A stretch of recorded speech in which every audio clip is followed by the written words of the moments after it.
So students, Gauss divergence theorem का पहला numerical, verify Gauss divergence theorem for the function दे दिया taken over the surface of the cube bonded by the plane. तो एक cube है जो x equals to A, y equals to a और z is equals to ए, मतलब limits दिया बच्चों, x is equals to 0 to A, y is equals to 0 to a, z is equals to 0 to A and the coordinate plane. तो बच्चों f की value given है, f is equals to x cube minus y z i minus 2x square y j और बच्चों z times k।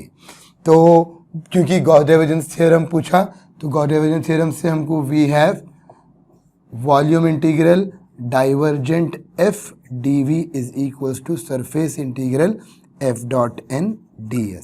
सो पहले बच्चों हम left hand side के ऊपर फोकस करेंगे।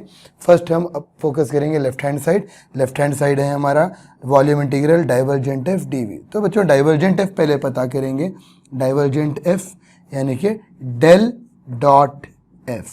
तो डेल डॉट f हो गया बच्चों। इसके बाद फिर आपको डेल की वैल्यू आएगी i डो बाई डो x, j डो बाई डो y, k डो बाई डो z। डॉट f वाली वैल्यू रहेगी बच्चों x cube minus y z i minus 2x square y j plus z के।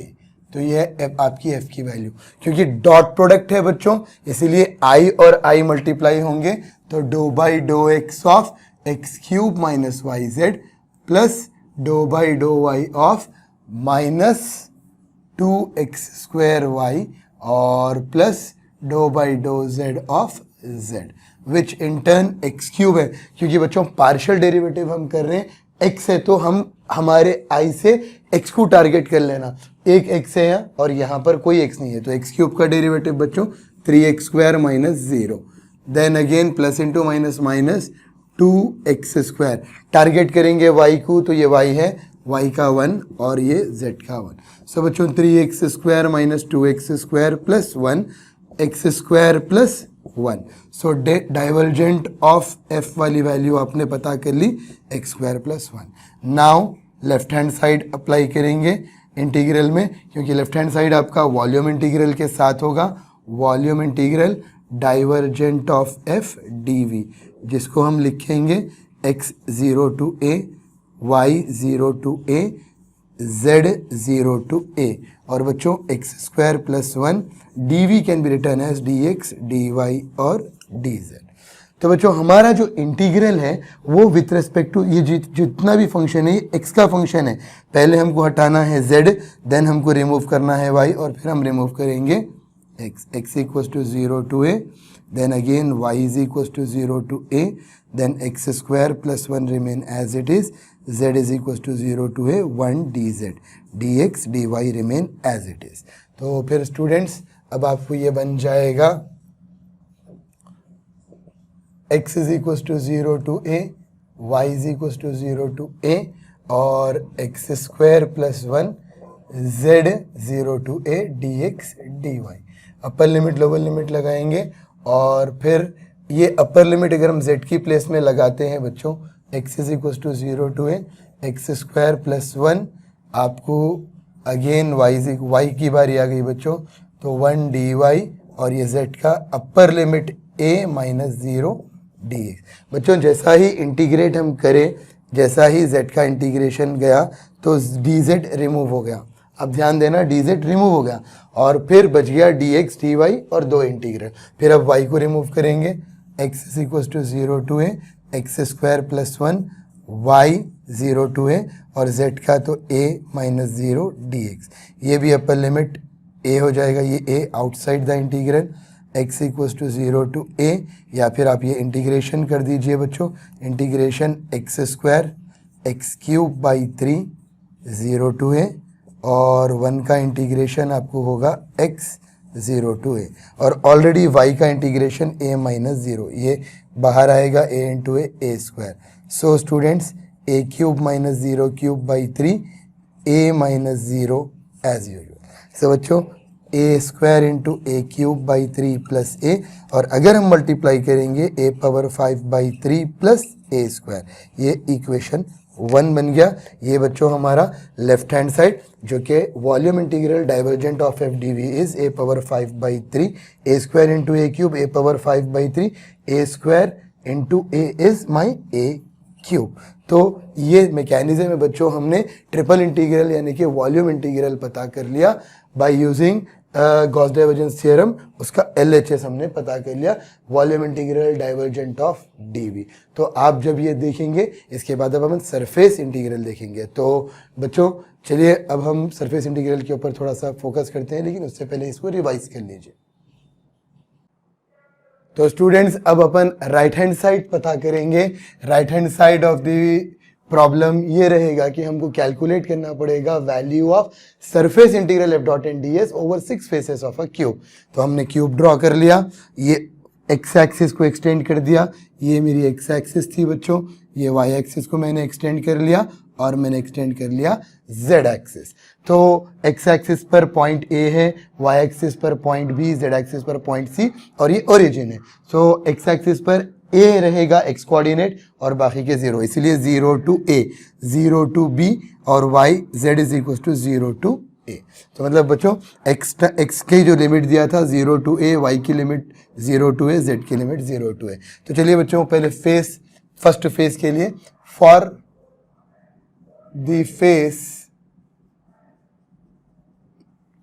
PQAS, for the face PQAS हम पता करेंगे बच्चों। तो फॉर द फेस PQAS, तो PQAS के लिए बच्चों पहले हमको करना पड़ेगा x is equals to a, differentiate करेंगे तो dx 0 हो जाएगा और क्योंकि ये x एक्सिस के ऊपर है तो हमको value of n is i लेना पड़ेगा, value of n is i।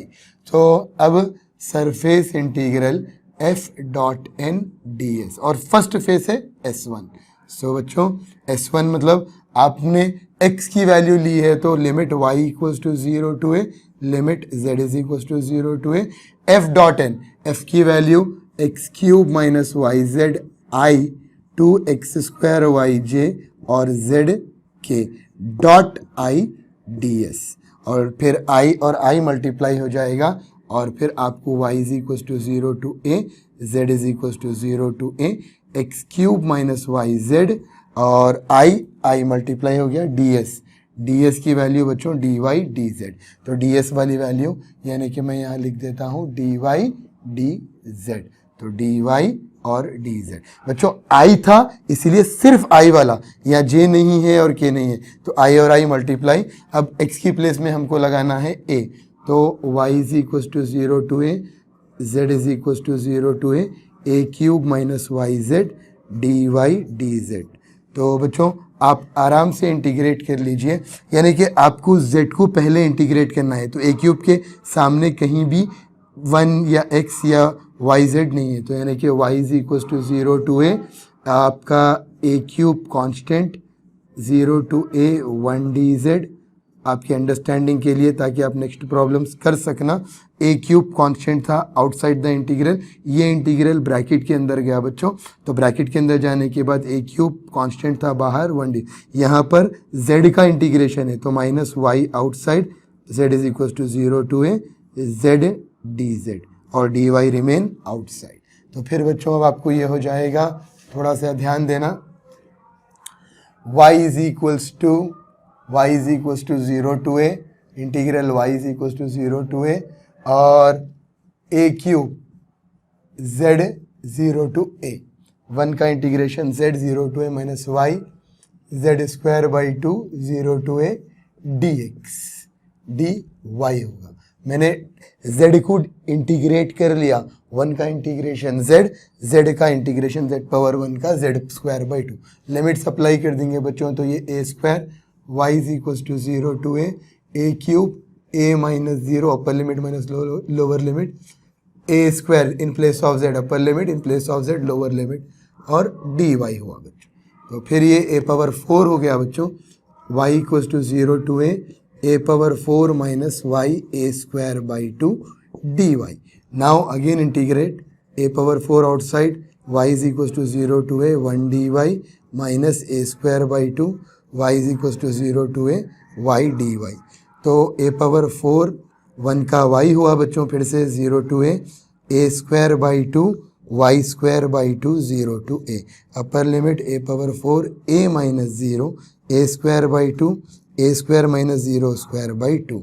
A power 5 हो गया minus a square a power 4 by 2 to ज़ा 4 a square into a square a power 4 2 to ज़ा 4। तो बच्चों नेक्स्ट न्यूमेरिकल से हम क्या करेंगे, जहाँ पर z है वहाँ इंटीग्रेशन, जहाँ पर z नहीं है वहाँ 1 का इंटीग्रेशन डायरेक्टली z लगाएंगे। तो ये सरफेस 1 के लिए था, इसकी वैल्यू हमको आ गई sir first face s f dot n d s is equal to a power 5 minus a power 4 by 4। A power 5 minus a power 4 by 4 आ गया बच्चों। तो ये मैंने यहाँ लिख दिया surface integral f dot n d s is equal to S1 f dot n d s which is equals to f dot n की value a power 5 A power 4 by 4 plus next S2 पता करेंगे, S3 S4 S5 S6 और substitute करेंगे तो फिर आपको आएगा total value. बच्चों कहीं भी कुछ अगर डाउट आपको आ रहा बच्चों तो आप मेरे से पूछो,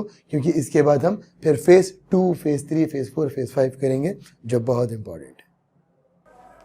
तो स्टूडेंट्स आइए फेज OCRB करते हैं। OCRB ये फेस के ऊपर हम सॉल्व करेंगे, यानी कि बच्चों पीछे x इज इक्वल्स टू 0 होगा और dx की वैल्यू 0, n की वैल्यू माइनस आई होगी और ds की वैल्यू dy dz होगी।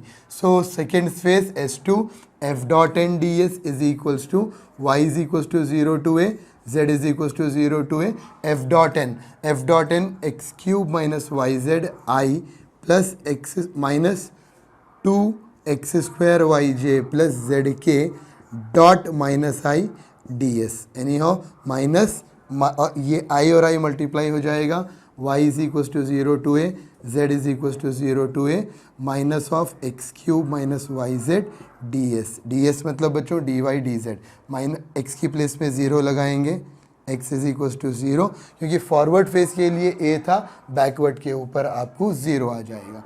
तो फिर y is equal to 0 to a z is equal to 0 to a minus of 0 cube minus y z d y d z हो जाएगा। और फिर बच्चों मैंने आपको बताया था कि सिंपल ट्रिक कैसी होती है इसकी, d s y is equal to 0 to a z is equal to 0 to a y z d y d z. तो बच्चों z का इंटीग्रेशन डायरेक्टली y बाहर या आप दोनों को साथ भी कर सकते थे, तो z का integration z square by 2 0 to a d y.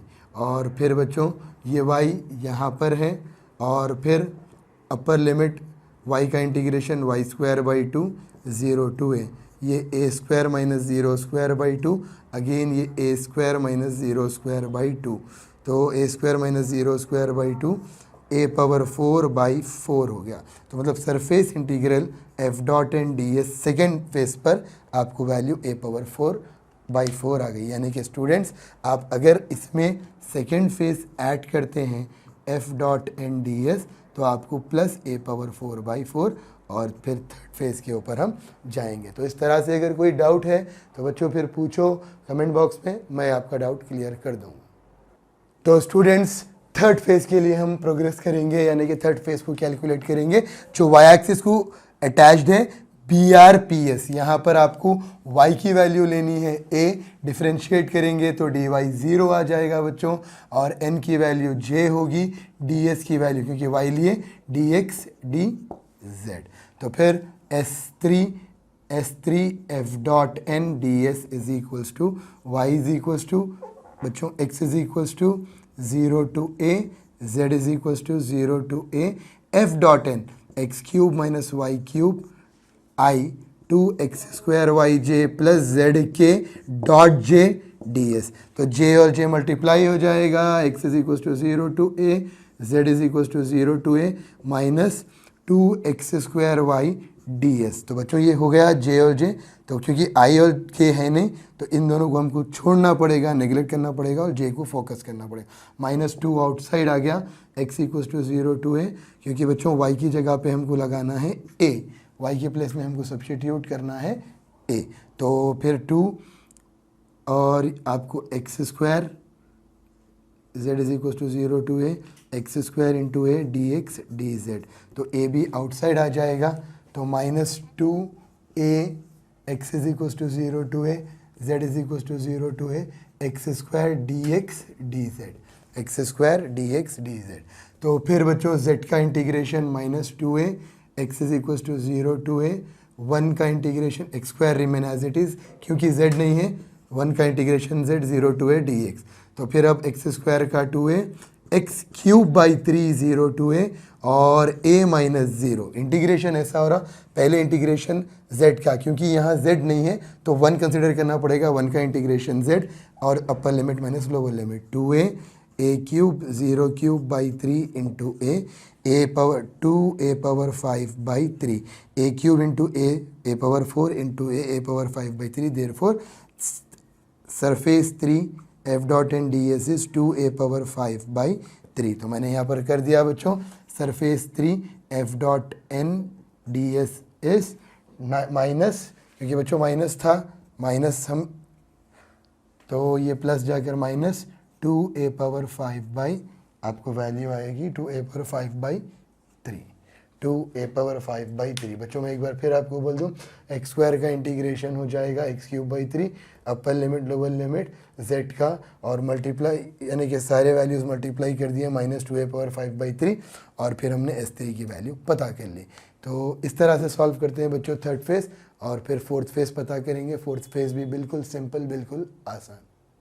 तो स्टूडेंट्स फोर्थ फेज़ के लिए for the phase OCQA, OCQA होगा बच्चों, यानी कि इस फेज़ के ऊपर हम करेंगे, जिसमें y की वैल्यू हो जाएगी 0 और dy 0 डिफ्रेंशिएट के बाद n की वैल्यू हो जाएगी नेगेटिव j, ds होगा dx dz।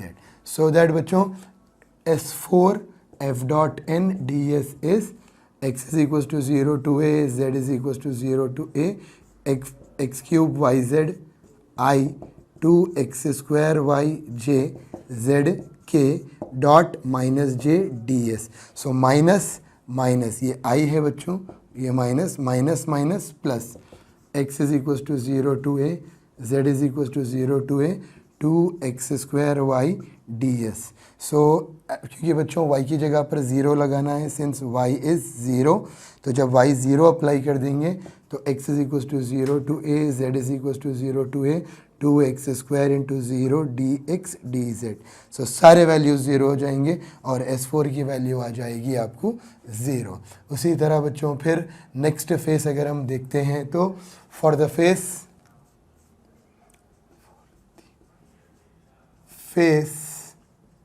z एक्सिस का बच्चों, जो कि CRPQ, अगर हम इस फेस के ऊपर फोकस करेंगे तो यहाँ पर z is equal to a होगा, डिफ्रेंशिएट dz 0 हो जाएगा, n की वैल्यू हो जाएगी k और ds की वैल्यू dx dy और S5 आ जाएगा आपका f डॉट n ds, जो कि f डॉट n मतलब बच्चों अगर यहाँ पर मैंने x is equal to 0 to a, y is equal to 0 to a, f dot n ये सारा f dot n k multiply किया तो मैंने z वैल्यू आएगी dx dy। बच्चों मैं आपको बोल दूं कि in place of minus j अगर मैं k अप्लाई करता हूं, k डॉट k 1 हो जाता है और z मेरा आंसर हो जाता है। तो बच्चों z की वैल्यू हो जाती है a, तो z की प्लेस में a लगा दो, यानी कि x is equal to 0 to a, y is equal to 0 to a dx dy। a outside बच्चों, तो आपको 1 का इंटीग्रेशन x हो, क्योंकि x है नहीं y नहीं है, तो x 0 टू a, y का x 1 का integration y 0 to a minus 0 a minus 0। So बच्चों ये a इंटू a क्यूब हो गया, इसकी वैल्यू a क्यूब आ गई। देयरफॉर मैंने S5b बना लिया f dot n d s, जिसकी वैल्यू a पावर 3 आ गई। तो हमने यहाँ लिख दिया integral S4 f dot n d s की वैल्यू, S4 की value 0 plus S5 f dot n d s की value, f dot n d s की वैल्यू प्लस हमने a क्यूब बनाई, a क्यूब प्लस एक और सिक्स्थ फेस आएगा बच्चों, और सिक्स्थ फेस के बाद फिर आपका आंसर टैली होगा। तो इस तरह से बच्चों कहीं कोई डाउट आता है तो पूछो, और ये बहुत इंपॉर्टेंट प्रॉब्लम है, इसको छोड़ना नहीं बच्चों, बस प्रैक्टिस करें तो आपको ये आ जाता। तो स्टूडेंट्स सिक्स्थ फेस का हम करेंगे OASB, तो बैक साइड OASB Z का। तो यहाँ पर Z 0 है स्टूडेंट्स, dz की वैल्यू 0 और n की वैल्यू -k, ds की वैल्यू dx dy। तो S6 f dot n ds is equals to x is equals to 0 to a, y is equals to 0 to a, x cube minus y z into i 2x square y j z k dot minus k d s. तो k minus है बच्चों, के और के तो minus Z आ जाएगा, x is equals to 0 to a, y is equals to 0 to a minus z d s मतलब डी एक्स डी वाई।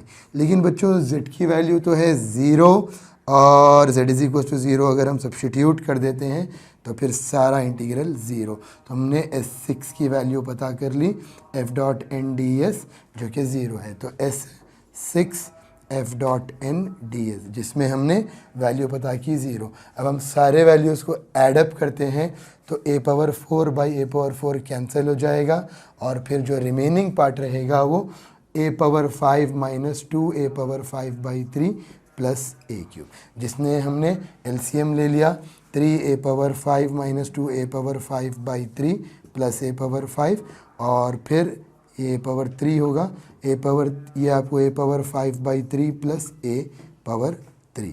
तो बच्चों आप इक्वेशन 1 यानी कि आपके लेफ्ट हैंड साइड को देखिए और राइट हैंड साइड को देखिए, आपका आंसर एकदम परफेक्ट और एकदम इक्वल आया। तो LHS इक्वल्स टू RHS हो गया। Hence divergence theorem is verified कर चुके हैं हम। तो इस तरह से आपको अप्लाई करना है गॉस डाइवर्जेंस थ्योरम को over the 6 faces of a cube. Simple है बच्चों, जो x को अटैच्ड है वो पहला फेस, उसके बैक साइड वाला फेस, y को अटैच वाला थर्ड फेस, उसके नीचे एग्जैक्टली वाला फोर्थ, z को अटैच वाला फिफ्थ और उसके पीछे वाला सिक्स। हर केस में आपने पहले x is equals to a लिया, फिर 0, y इक्वल्स टू a लिया 0, z इक्वल्स टू a लिया 0। पहले केस में n की वैल्यू i ली, फिर नेगेटिव i, फिर nj negative j, nk negative k और फिर ds और आपने डिफरेंशिएट करके dx dy और dz के वैल्यूज़ लाए। तो इस तरह से प्रॉब्लम सॉल्व करते हैं। कुछ कहीं डाउट है तो बच्चों फिर पूछो, डाउट बता दो।